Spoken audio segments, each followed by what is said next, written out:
Hello ladies and gentlemen, my name is Trilogy, and this story came right the hell out of nowhere. Now, Andrew Garfield said in an interview yesterday that they may be turning Mary Jane Watson in the Amazing Spider-Man movies 3 onwards, 3, 4 and 5. They're going to be, they may be turning her. This wasn't confirmed, this was just something they were thinking about doing. Turning Mary Jane Watson into a black homosexual man played by Michael B. Jordan, who was one of the kids from Chronicle, and giving Peter Parker a homosexual relationship with this character, revealing that, he's bisexual, because of course he was with Gwen Stacy. Now, before we talk about that, let's just talk about what the hell's been happening with Mary Jane in these movies, because I'm trying not to hate on the Amazing Spider-Man movies, because I don't like the first one, and people get annoyed whenever I just bring it up to present facts, let alone actually comment on those facts. So let me just tell you where things stand from where I sit. Where things stand from where I also stand. Okay, so Mary Jane Watson was supposed to be played by Shailene Woodley, I think is her name, and she was meant to be in Amazing Spider-Man 2, along with Gwen Stacy, Norman Osborn, the Rhino, Electro. Did you learn nothing from Spider-Man 3? But then Sony announces that they're going to be making 3 more Amazing Spider-Man movies, and they've locked down the dates. I don't have them on hand, but sometime in the next 5 or 6 years, we're going to be getting the Amazing Spider-Man 2, 3, 4, and 5. 3, 4, and 5 being it's just going to be a trilogy, all one long story, pretty much. And then, so Mary Jane was going to be pushed back to the Amazing Spider-Man 3. She's not going to be in 2 anymore. And now it doesn't even seem to be like she's going to be played by Shailene Woodley. Seems like she's left the project. Even though they filmed a lot of her scenes for Amazing Spider-Man 2, but apparently they're just going to cut those out.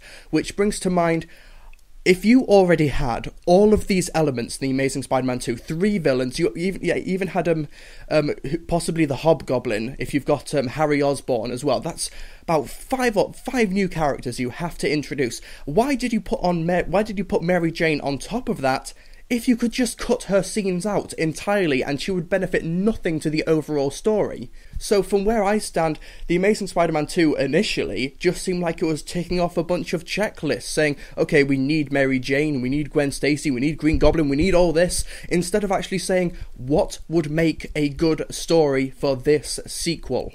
And now, considering that they have a trilogy planned, 3, 4 and 5, they have the release dates, and they're saying, okay, we're going to push Mary Jane back and she's going to be in this new trilogy. Okay, fair enough, but it just proves that you had no use for her in the Amazing Spider-Man 2 if you've already been filming and you've already written the script. But now, you can turn around and say, no, it's going to be a homosexual black man, and Peter might have a bisexual relationship with him.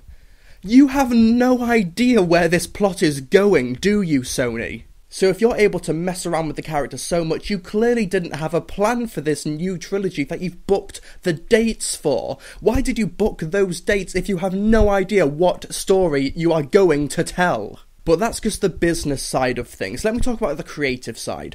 Now, I have no problem with Peter Parker having a homosexual relationship. I don't. It's the 13th year of the 21st century. Sexual diversity should be embraced in the popular culture, and having such a huge pop culture icon, Spider-Man, be like the frontrunner for homosexual superheroes in movies, which is their most profitable form right now, I think it is a very big step, and I think it should be embraced. But as for turning Mary Jane into a complete opposite, okay, Mary Jane is white, they're going to turn her black. Mary Jane's a woman, they're going to turn her into a man. And Mary Jane is straight, I think. I've not been keeping up with the comics too much. They're going to turn her gay. Well, him gay. Okay, if you're going to do so much to that character, why not just create a brand new character? Oh, but it's too bad that there isn't a character in the Spider-Man comic book universe that is black. Oh yeah, it's the Ultimate Universe Spider-Man. Why not incorporate him as well? Then you can have the SpiderMan. That would actually be pretty awesome, and that would be something I would actually like to see. And in a world where we're getting more groups of people, an ensemble cast, which is what the audience want to see, with the Avengers, with Justice League incoming, with the recent Now You See Me being a sleeper hit, with the League of Extraordinary Gentlemen now apparently getting a TV pilot, with lots of groups of casts and characters coming together because audience want to see that big thing.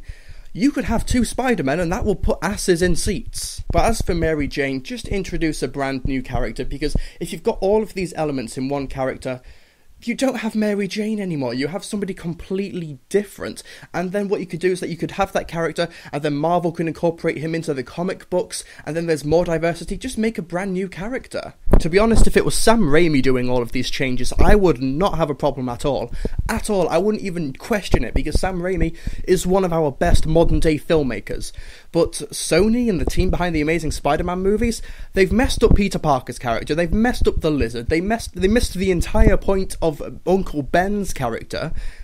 This just seems like change for the sake of change. And I don't want this video to be filled completely with disclaimers, but I have no problem with homosexuality. I think it's fantastic that people are allowed to embrace their sexuality and do whatever the heck they want with their lives.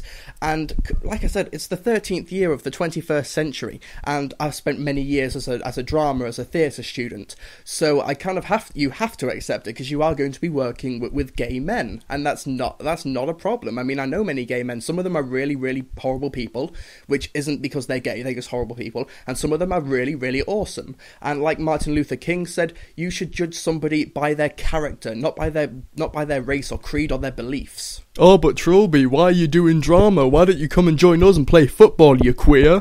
Yeah, I'm doing drama with a bunch of girls while you assholes are showering together. But for those people who would have a problem just by sheer principle of turning Peter Parker bisexual, well, you've got the comic books. Peter Parker is still straight, he's still normal, and that's what... Oh yeah, in this one he's been possessed by Dr. Octopus, so he's not actually Peter Parker right now.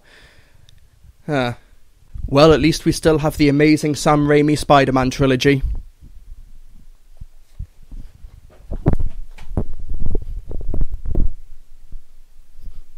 Come here, Spider-Man 3, I didn't mean it.